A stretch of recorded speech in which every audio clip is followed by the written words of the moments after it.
नमस्कार, मी करुणाच ब्लॉगमध्ये तुम्हा सर्वांचं अगदी मनापासून स्वागत आहे। तर आज चाललो आहे आम्ही मंदिरात, कारण मंदिरात ज्या आई राहतात ना त्यांची आहे आज दीक्षा। तर दीक्षेचा कार्यक्रम आहे आज। तर हे बघा आमचे काका जेवण करून वापस चालले आणि आम्हाला वेळ झाला आहे, कारण शाहू चिडचिड करत होता, राहत नव्हता, त्यामुळे आम्हाला झाला वेळ आणि घरचे कामही होते। सगळे कामं वगैरे आटपून आता आम्ही मंदिरासाठी निघालो आहे। तर आज घरी कामं कोणती केले तर कामं होते घरी आज तूर वाळू घालायचं, कारण आता उन्हाळा आहे। उन्हाळ्यात प्रत्येकाच्या घरी वाळवण वगैरे पदार्थ करतो आपण वाळवणीचे, आणि धान्यसुद्धा वाळू घालायचं असतं, डाळ करायची असते घरी। तर आता घरची तूर निघाली होती, तर आता आम्हाला करायची होती घरी डाळ। तर माझ्या सासूबाईंनी तूर गाळून वगैरे ठेवली, ते धुवून एका पोत्यात भरून ठेवली। 8 ते 9 दिवस या डाळ म्हणजे तूर भरून ठेवण्यासाठी झाले होते। तर मग नंतर बघा हे तूर बघा छान अशी गाळलेली मोठी मोठी तूर, यातली जे म्हणजे बारीक वगैरे कऱ्या तूर असतात ते पडून गेली, आणि आता छान स्वच्छ केलेली तूर आहे। आता हे तूर आता चांगली 3 दिवस उन्हात वाळू द्यायची आहे। तर आम्ही दोघांनी सुद्धा ही तूर आज वर नेऊन वाळू घातली। त्याआधी स्लॅब वगैरे झाडावा लागला आणि तळवं टाकला, आणि तळवावरती आम्ही दोघांनी सुद्धा तूर नेऊन टाकली आणि मग ते फैलवाचं काम केलं। आणि ही तूर वाळू घातल्यावर असं नाही आहे की वाळू घातली की झालं, त्याला 2 ते 3 वेळा पुन्हा हात देऊन फिरवावं लागतं। तर आम्ही दोघांनी सुद्धा हे तूर नेऊन वाळू घातली, त्यानंतर फैलवली सर्व, आणि त्यानंतर बाकीसुद्धा कामं होते, कारण आता वाळवणी पदार्थसुद्धा आपण करतो। तर त्यामुळे आज रविवार दिवस पण होता। रविवार दिवस म्हणजे आरामाचा दिवस, मुलाला सुट्टी वगैरे होती, मंदिरात जायचं होतं, तर त्यासाठी आम्ही थोडी पटापटच कामाला सुरुवात केली।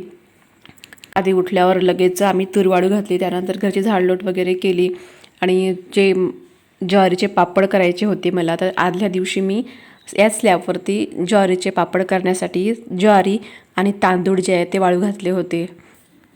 तर ते 2 दिवस मी चांगले कडक उन्हात वाळू घातले, आणि ते आधी काढून घेतले, त्यानंतर स्लॅब वगैरे झाडून घेतला, आणि मग ही तूर आम्ही इथे वाळू घातली। तर आता तूर छान 2 दिवस वाळू देणार आहे, आणि त्यानंतर हे तूर जे आहे ते आम्ही जमा करून घेऊ। तर आता आज जायचं होतं मंदिरात, कारण मंदिरात ज्या आई राहतात त्या आईंची आज दीक्षा होती, तर त्यासाठीच आम्हाला आज मंदिरात जायचं होतं। घरी स्वयंपाक वगैरे न होता, तर हे म्हटलं शिल्लकचे कामं वगैरे करून घ्यावं।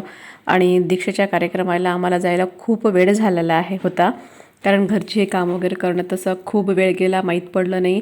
आणि म्हणजे ते मंदिर जे आहे ते तुम्ही बऱ्याच जणांनी माझ्या आधीचे व्हिडिओ पाहिले असतील, तर त्यांनी ते मंदिरसुद्धा पाहिलेलं आहे, आणि त्या आईलासुद्धा तुम्ही बरेच लोकांनी पाहिलं असेल।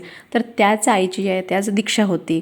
तर दीक्षेच्या कार्यक्रमासाठीच आम्ही आज मंदिरात जाणार आहे। सगळे कामं वगैरे आटपून नाश्ता वगैरे केला आम्ही, त्यानंतर मी तूर वाळू घालणं झाल्यावर दळण वगैरे काढलं, आणि मग जे आहे ते नाश्ता वगैरे केला, अंघोळा कपडे वगैरे सगळी कामं जे आहे ते आटपून घेतली।